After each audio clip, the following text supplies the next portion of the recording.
Alright, so now we gonna put this bad boy in timing. I'm gonna try to show you as best as I can while holding the camera. Alright, so you want to put it at top dead center. Take cylinder number 1, take the spark plug out, put something long in it like a long screwdriver.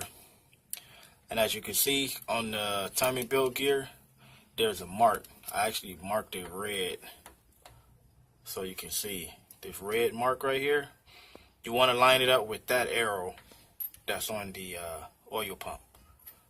So once you get those lined up, you're good at the bottom. Now we're gonna go to the top real quick. Bear with me. As you can see up here, I have a long screwdriver in cylinder number 1, making sure that cylinder number 1 is at top dead center. So cylinder number 1 is all the way up. The mark at the bottom is on point. And then if you come up here, the cam gears right here, it says up. Over here, there's a notch right there. And in the center, you can't see it because I had this cam gear lock on here, but in the center, there's another notch like that. There's 2 of them on each one. Well, there's 2 together. So this cam gear is just like the other one. This one say up. You have a notch right there, and then in the middle you have another notch. Now these 2 gears in the center, let's see if we can, I don't think you'll be able to see it, but in the center those 2 notches should be together, and as you can see they are. So once it's like that, the cams are in gear. And to know it's correct, this notch right here, come on, focus. This notch right here has to be lined up with the head, flush with the head. I know from that angle, like different angles, it look like it's not, but if you get down low, it's actually lined up with the head. Also, you can put the valve cover on, and if this mark is lined up with the valve cover, then you're good. Also over here, you had a mark, which is here, and you can see the head back there. If I was able to get the camera down lower, you would see that it's lined up. This piece right here I bought off eBay. It helps out a lot, you know what I'm saying? It keeps the cam gears from moving, because when you try to put the belt on, the cam gear will spin sometimes, and it's a pain in the butt. But this actually locks the cam gears in place. Once you have it in time, this will slip right on. But if the cam gears is off just a little bit, this will not go on, and you know something's not right. But once you line them up right, this will slip on, and that's kind of a way to reassure that you had the cams lined up correctly. So next, we're gonna put the belt on. Alright, so I'm by myself. It's kind of hard for me to hold the camera and put the belt on and show you. So I put the belt on, and I'm gonna just explain it to you. First, remember everything is in gear. In timing. This gear is facing, let's see if I get it. This arrow, mark is facing the arrow. You can see it back there on the oil pump. And then the markings that I showed you at the top are lined up. So you put the belt on, you wrap it around this gear first. And then the back side of the belt goes around that tensioner right there. And once it goes around that tensioner, you can see it goes around the water pump. So put it here first, put the back side around the tensioner, and then put the riveted side around the water pump. Now we're going to go to the top. Once we come around the water pump, it comes up here and gets around the cam gear. Now this is where it gets tricky. If you didn't have these cam locks, when you try to put the belt around the cam gear, usually something to try to rotate, and then you got to line it up again, and then you got to try it again without moving anything. But it's a little trick to it, even if you don't have this lock. If you try to put, if I'm not mistaken, if you try to put the left side on first, it'd be tight. It wouldn't give. But if you pull the right hand side, it'll actually give, because it'll move the tensioner, and it'll how can I say, give you some slack to where you can pull it around the cam gear. And another thing, this belt is, how can I say, it's made, how can I say, it only go on a certain way, if I'm saying that right.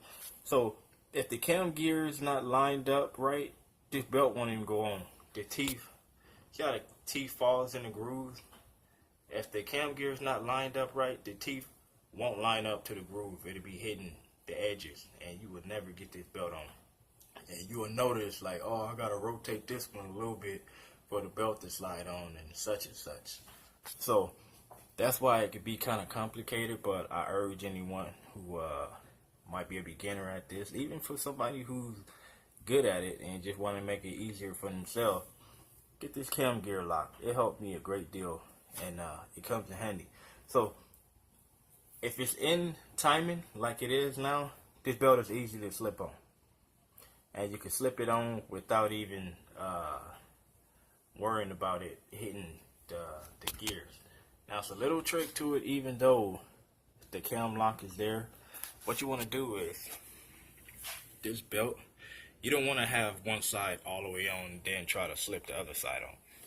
You want to put one side on, whether it's the right hand side or the left hand side, but have that side barely, like if you come to the top, have that side, like this corner right here, you want it to barely be on top of the cam gear.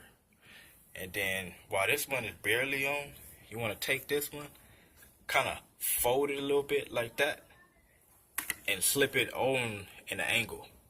So you want to kind of slip it up and over. Because if you just try to go at it, usually it's kind of hard to just go straight at it. So put whatever side you go put on first. Yeah. Okay. Put on first. But just barely have it on the edge of the cam gear. You want it on, but barely on. And then the other side, you don't want to go straight at it. Unless you got enough slack on the belt to where you can go straight at it, but usually you won't. So you want to go on the angle. Put the lip of this on top of the cam gear in like an angle, and just kind of slide it on. Push. It's like up and over motion almost, and it'll go right on. So hopefully that'll help. If you have trouble, just hit me up in the comments and I'll try to explain it. Maybe I'll make another video with someone holding the camera, and it'll be easier for me to show you what I'm talking about. But now the engine is in cam. This long screwdriver is telling me that cylinder 1, top to the center. All the markings are in the right place. The mark over here to the left, that's in up. I don't know if you can see the ones in the middle, but they facing each other in the middle. And then the marking on this side is facing outward. And I showed you earlier that red mark is facing the arrow. This engine is in perfect timing. So I hope that helped out, and I'll see you on the next step, which is I think I gotta continue to reassemble the bottom. It's just the oil pickup and the window tray. Put back on the oil pan, the exhaust manifold already plugged up. Oh, I want to change the injectors. I don't want to use the eBay ones anymore, just in case that was the cause of me blowing my engine. But I'll see y'all on the next step, whether it's the exhaust manifold, the injectors, window tray, oil pickup. I still got a little ways to go, but we over halfway done. We pretty much done, folks, you know. So I'll see y'all soon. As you can see, I got my oil pan back on, and from the bottom, I'm pretty much done. I didn't put the belt cover back on because I just want to fire it up and see if it runs properly.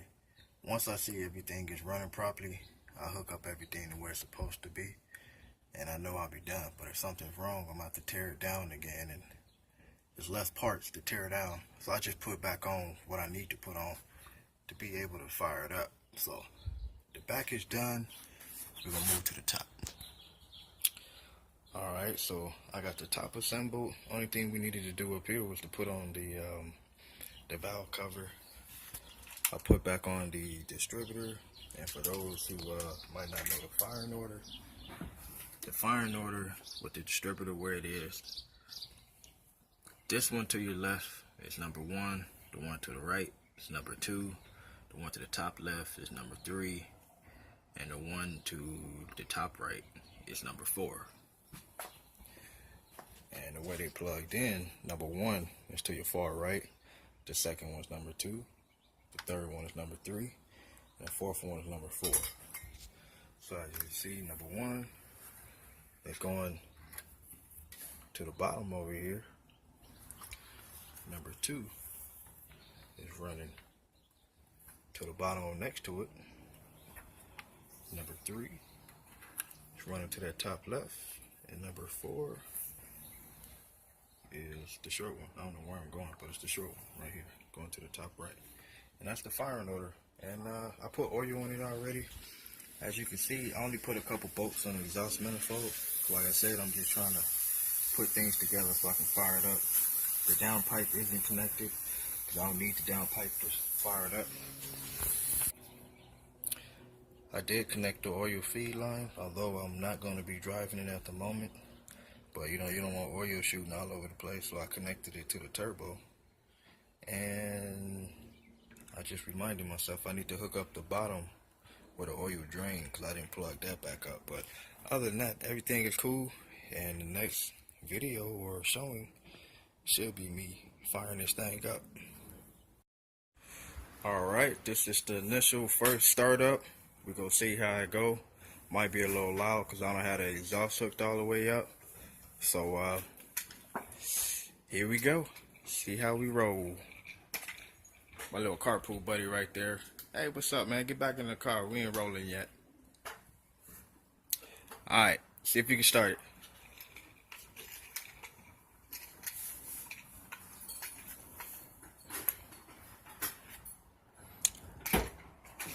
Here we go.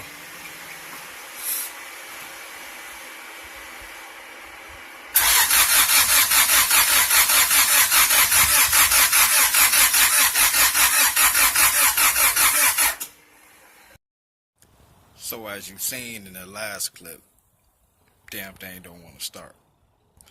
I believe it could be the tune. I'm hoping it's the tune. I hope it's the tune. Because if it's something internal that I've done, I really don't feel like going back inside and trying to correct what I did wrong. I did it by the book, folks.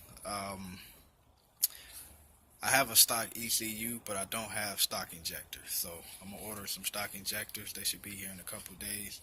Hopefully if I put the stock ECU and the stock injectors in, it'll fire it up. Because I noticed it's running real rich. It don't start, but from cranking it, the whole garage smell like gas. And then when I pull the plugs out, they wet with gas. They're not dripping or anything, but you can tell a lot of fuel is going in there. So it's probably the tune. I hope it's the tune. Alright, so like always, I keep y'all posted. And we'll see what goes on. Either way it go, I'm going to get this thing started. If I have to pull this engine out, set it aside and deal with it later and just put a stock B20 in here, I'll do that. And when I say stock, I just mean, you know, stock internals and all that. The turbo is still going back on it. Even if it's a stock B20 in here, it's going to always be turbo. So I keep y'all up to date and to stay posted for my next video. Late.